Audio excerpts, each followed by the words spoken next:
Donald Trump decided to televise his cabinet meeting. The press was invited, and during this lengthy meeting, he talked about his relationship with Jim Mattis. Now, before we go to the video, I just want to remind everyone that Mattis had decided to resign in protest of Donald Trump's foreign policy.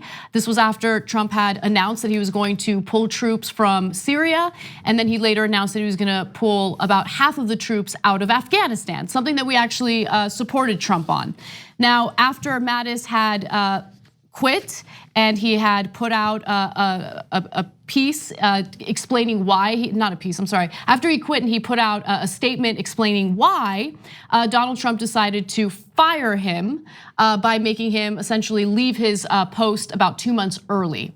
Now, during the presser, here's what Donald Trump had to say about Mattis. You can talk about our generals. I gave our generals all the money they wanted. They didn't do such a great job in Afghanistan. They've been fighting in Afghanistan for 19 years. General Mattis thanked me profusely for getting him $700 billion. He couldn't believe it. General Mattis thanked me even more the following year when I got him $716 billion. He couldn't believe it because our military was depleted. But General Mattis was so thrilled. But what's he done for me? How has he done in Afghanistan? Not too good, not too good. I'm not happy with what he's done in Afghanistan, and I shouldn't be happy. But he was very happy, he was very thankful when I got him $700 billion, and then the following year, $716 billion. So, I mean, I wish him well, I hope he does well. But as you know, President Obama fired him, and essentially so did I. I want results. And essentially so did I. I mean, after he resigned, and then I fired him. Yeah. Anyway. Look, I want to be clear here. There are no good guys here. Yeah. Mattis, Obama showed Mattis the door because Mattis disagreed with the Iran deal. So he's Mad Dog Mattis, and he loves war. And that's what he did for a living. He was a general, and my guess is he will soon do it again for a living, but probably for a defense contractor. That's usually what generals retire into, an incredibly comfortable living working for defense contractors. So we'll see if I'm right or wrong about that. And in the case of Mattis, he wanted more conflict with Iran, not less. And in the case of Trump with Mattis, he wanted more conflict in Syria, not less. So now, when you turn to Trump, it's even worse. So I agree with him on the policy. I don't agree with him the way he did it, just up and at him for without telling his defense secretary, the Pentagon, our allies, etc. Oh yeah, I'm getting out of Syria. Wait, how? Can you just plan out anything at all? And we're worried about why he made that sudden decision. Was it with the influence of Turkey, Russia, or some other country? We are deeply, deeply worried about that. And then now this. I mean, what is this? Who attacking your former defense secretary? What did he do for me? Well, that's what stood out to me the most. It's the way that he approaches everything in politics. And one of the things that his supporters thought would be a good thing about him, and they still cite this, is he's a businessman, he knows how to negotiate. First of all, I think he's proven over and over again that he doesn't know how to negotiate. But more importantly, there are some situations in politics that you shouldn't approach as if it's some sort of business transaction. So he keeps mentioning how much money he pushed for in the defense budget, right? Like he makes it seem like, oh, I gave this guy, over $700 billion 1 year, and then even more than that the next year. What did he do for me? What did he do for me? First of all, it's the defense budget, which is insanely expensive to begin with. And secondly, what do you mean, what has he done for me? What did you expect him to do for you? Like, did you think, hey, I'm gonna sign off on this defense budget, and then Mattis is gonna wrap this thing up in Afghanistan in a day? Like, I don't understand what he was expecting. And there. most of the defense budget, or a lot of the defense budget, goes to defense contractors. So what did he do? He got them rich. You got them rich. And that's why they gave you a lot of money for your campaigns. And they gave the Republican Party a lot of money for their campaigns. And they'll give money to the generals once they retire. That's how this scam works. So, but most importantly, what a childish thing to do, to say oh yeah, you know what? Oh, well, he resigned, but I essentially fired him. I fired him because what did you do for me? I got rid of him.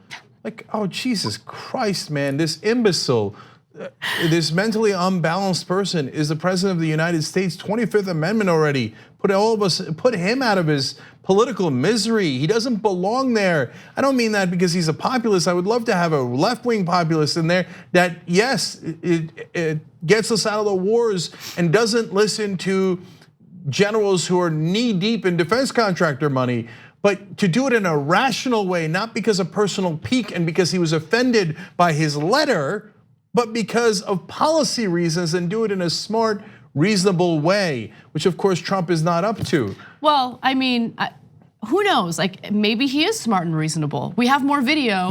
I feel like you should watch all the evidence before you make some strong statements, okay? So same press conference and same topic. Take a look. We have an area that I brought up with our generals 4 or 5 weeks ago where Taliban is here, ISIS is here, and they're fighting each other. I said, why don't you let them fight? Why are we getting in the middle of it? I said, let them fight. They're both our enemies. Let them fight. Sir, we want to do it. They go in and they end up fighting both of them. It's the craziest thing I've ever seen. I think I would have been a good general, but who knows? Well, Commander Bone Spurs, there would have been one way to find out. You had a good chance. There was a war going on when you were of age. You chose to get a very strong letter from your doctor that your daddy got for you, saying that you had bone spurs in a foot you can't remember, to get out of that war. You see, in order to become a general, you would first have to join the military, but you ran, okay? So I don't agree with the general's policies, but don't come here pretending that you're brave, because that's the furthest thing from the truth. Don't tell us that you would have been a good general when you ran from the military. I mean, Ted Nugent-like escape to make sure that your privileged ass never ever was in jeopardy. So, I would have made a good general. And look at this simpleton. I don't get it, there's Taliban and ISIS. Why don't you just let them fight? No, look, it's far more complicated than that. If you were gonna have a nuanced conversation about, wait, why are we indirectly aiding al-Nusra in some of the alliances that we've made? Well, that's an interesting and important point. Not, well, don't hate the Taliban and ISIS, why don't we just let them fight? That would have been a good general. God help us, man. And look at the admission he made earlier. He didn't do anything for me in Afghanistan. So I guess you're admitting that Afghanistan, we didn't win, but you're withdrawing. Like, if you're withdrawing, it would have been a nice thing to say, hey, we did all we could in Afghanistan. But you again, accidentally, because you're incredibly stupid, said, oh yeah, Mattis didn't do anything in Afghanistan. We're not winning there. All right, I'm gonna go. Well, then that makes it look like you're running. God. So that doesn't help. Right. And then also in this insane press conference, he started talking about how the Soviet Union was right to go into Afghanistan. What? What are you talking about? And he's like, did you know that Russia used to be the Soviet Union? Yes, we all knew that. We all knew that. Nobody knew that Russia used to be Soviet Union. Oh my Nobody God. knew. Oh my And healthcare God. is complicated. Did anyone know about that? And he had this goofy poster, Game of Thrones style poster in front of him. What is that doing in a serious press conference about the military and war and where we should? You absolute moron. Yep. Jesus Christ, we're trying to agree with you on the withdrawal. Can you not make it so hard? Right. Yeah, that presser, it was lengthy. It was almost an hour and a half. And it was complete and utter chaos. It really was. I mean, there's no other way of putting it. And look, this is a little bit of a side note, but everything he said, reality would indicate is the exact opposite, right? So he claimed that pharmaceutical drug prices have gone down because of his leadership. No, they haven't. Story that unfortunately we didn't get to today, we'll cover tomorrow. Drug prices have gone up considerably in 2019 already, the planned drug prices. 60 different companies raised their prices in the first 2 days of the year. Okay, none of what he says is true. It's maddening. Look, the guy bragged that he has, the two things he's known for is being like a smart person and being mentally stable. Anyone who has to brag about the bare minimum of being mentally stable is deeply problematic. He's the president of the United States. 25th Amendment.